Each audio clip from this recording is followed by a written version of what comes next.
first.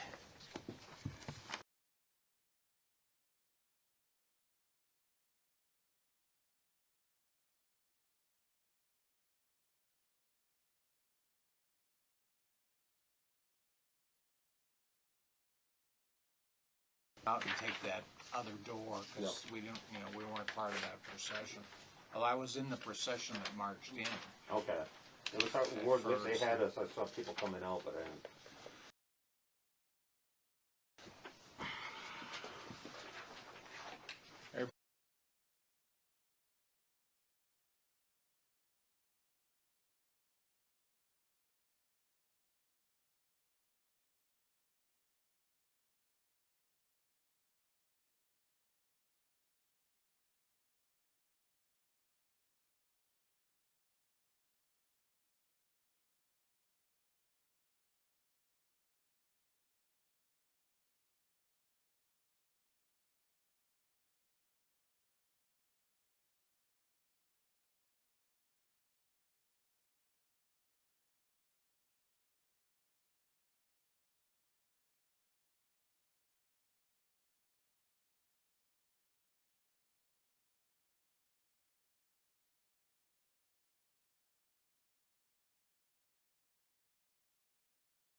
Or he caused physical injury to that victim, a person whom the defendant knew or had reason to know was physically helpless.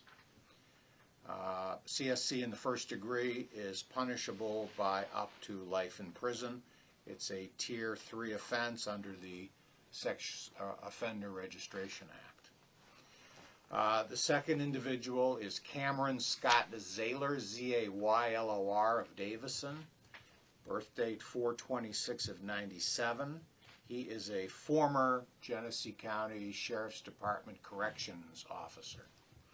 He's charged with 2 counts, criminal sexual conduct in the first degree, with the same allegation as I just read to you with respect to Mr. Tierney, although a different victim. There are 2 victims in this case. He is also charged with a second count because we believe that there was digital penetration in the second count with respect to that victim and this accused individual. Also punishable by up to life in prison.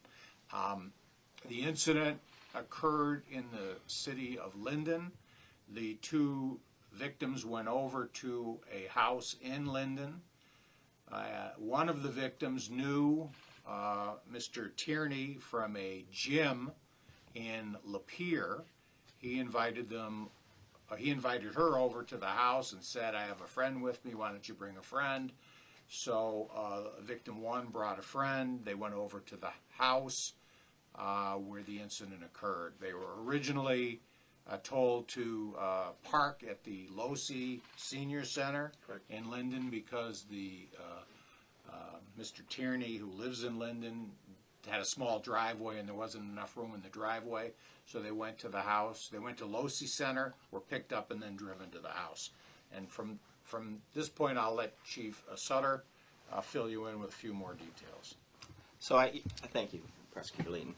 So on December 3rd, we were made aware of a CSC that may have occurred in the city of Linden. CSC kits, the victims went to the YWCA, as Mr. Leyton had said. And so that's when we began our investigation. We interviewed both victims. One was a 19-year-old, another one was a 21-year-old. After the interview, we determined that it did indeed happen in the city of Linden, in the 700 block of Aldridge Street. We contacted the Genesee County Prosecutor's Office, and they authorized a search warrant for the house in the 700 block of Aldridge Street, where we collected some evidence. During the investigation, we conducted our investigation and completed it just recently, and submitted a warrant request to the prosecutor's office, and then they issued the warrant, and that's where we are today. We believe both individuals were scheduled for arraignment this morning at 8:30, but we haven't been unable to confirm whether they've in fact been arraigned. or if there's any bond that's been issued. We may want to check on that before this ends. As part of the investigation, we are looking to determine if any rape facilitation drugs were in either victim's system.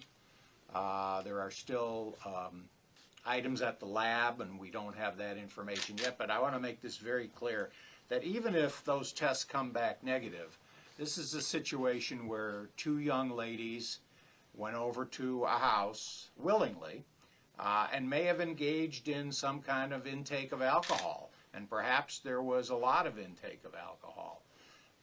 But the law is very, very clear that even if somebody has a lot to drink, you still cannot take advantage of them. You still cannot do what these individuals are alleged to have done. And so that is the basis of this complaint. Last thing I want to say, and then I'll open up for questions, is this. Both of these men are innocent until proven guilty in a court of law. Everybody enjoys the presumption of innocence in our system, and it's our job to prove it beyond a reasonable doubt in a court of law. So, any questions? David, can you remind us how the victims knew these people, these officers? The victim of Mr. Tierney knew him from a gym in Lapeer County. I believe that the second victim also was acquainted with Mr. Tierney, but it was Mr. Tierney inviting victim one over to his house that precipitated this incident. Was the corrections officer let go because of this incident, or were they former correction officer before this incident happened? I think you'd have to ask Sheriff Swanson that question. I don't really know. Is the other individual still technically with the Flint department, or? You'd have to ask Chief Green that question. Sorry. Outside of my area of jurisdiction.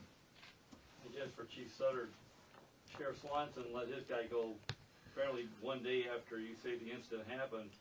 Was the city of Flint informed of this, or did you inform Sheriff Swanson? I mean, is this something that's private until the warrant request, or did the city of Flint know all along this guy has been working as a deputy or as a police officer facing these kind of allegations? They were both made aware of it. And they let him continue working until yesterday? You'll have to talk to them. Actually, Sheriff Swanson called Chief Sutter and told him that the two suspects were Linden police officers at first, which Chief Sutter obviously was extremely concerned about. And then when he did his investigation, which I would like to tell you is very thorough, it was determined that no Linden police officers were involved, and it was a city of Flint officer and the corrections deputy.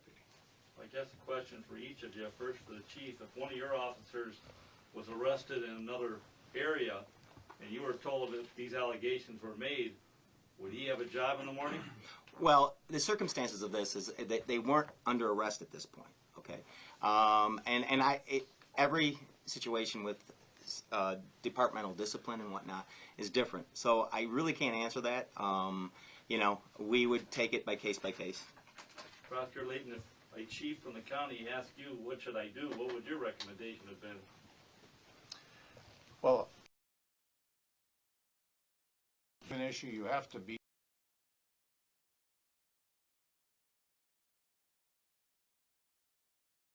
I've been faced with individuals who work for me who have crossed the line, and you want to afford them all due process before you make any decisions with respect to that. I mean, there's a lot of ways you can go about it. My first call would be to Human Resources. But that's kind of outside the scope of what we're here talking about on these criminal cases. Can you remind me, were these two individuals arrested, or did they turn themselves in? They did turn themselves in. When was that? I believe today. Okay. We had heard from their lawyer yesterday that they were going to turn themselves in at 8:30 this morning at the district court for arraignment, and John was going to check on whether or not they actually got arraigned or not. For other victims out there, what does it mean to come forward to let the police know of a situation like this? It's important, in fact, for evidentiary purposes, for their purpose as well, to do it as soon as possible. It's a difficult crime, though, and victims are scared and apprehensive. But this is just another example of if we do get a complaint, we will follow up on it. It takes a great amount of bravery for somebody to come forward and say, I've been sexually assaulted. And they've already suffered the trauma, and yet there's going to be more trauma because just about every victim of crime, and especially victims of sexual assault, are going to be faced with a real tough situation when they come into the criminal justice system. And they know it, and they're apprehensive. That's why it takes such bravery to come forward. One of the state's leading sexual assault prosecutors is standing right there, Tammy Phillips, my chief assistant, and she can tell you better than anybody how difficult it is for, let's face it, it's women mostly, to come forward and have to tell us the story about what's happened to them. And I know too, because I have prosecuted criminal sexual assault cases. Some years ago we prosecuted, back then he was the mall rapist. He was accosting women at the malls in Genesee County. And Ms. Phillips and I personally prosecuted that fellow, and he was a scary dude, but and the women were brave to come forward, and that's the case in every sexual assault case. When they come forward, all you can do is applaud them and help them through the process, and that's what we're going to do here. Do you believe this was an isolated incident at this point? Well, based upon the facts of the case, it seems like it is, but you never know. I mean, now that you're going to report this, we'll see what happens. Chief, when did they come forward? How soon after the incident? They immediately, the day after this incident happened, actually the morning of the incident, actually, they, later on in that afternoon, they went to the hospital, and then they were directed to the YWCA for the sexual assault kits to have that taken. So both of them reported together? Yes. Yep. And you had mentioned awaiting results on to see if there's any substances or alcohol level with the victims in this case. Do you suspect that maybe they were like slipped something or something of that nature? Well, there's a possibility that occurred because the way they described the incident is they were drinking Mike's Hard Lemonade, and then the two of them left the room together, and then they came back. So there was an opportunity for somebody to slip that in there. Plus, at some point, they drank a second Mike's Hard Lemonade, and there were also 1 or 2 shots of tequila that may have been consumed. So we're examining what we have for rape facilitation drugs. But as I've said, even if it comes back negative, and even if it's shown that these young ladies consume too much alcohol, that still doesn't give anybody license to sexually assault them. And that's still a crime, and it's still the same crime if they had been totally sober. What's the max penalty for first-degree CSC? Life offense. We good? All right. Thank you. gentlemen. Thank you very much. How are you? Good. How you doing? Joey from You're the new guy? and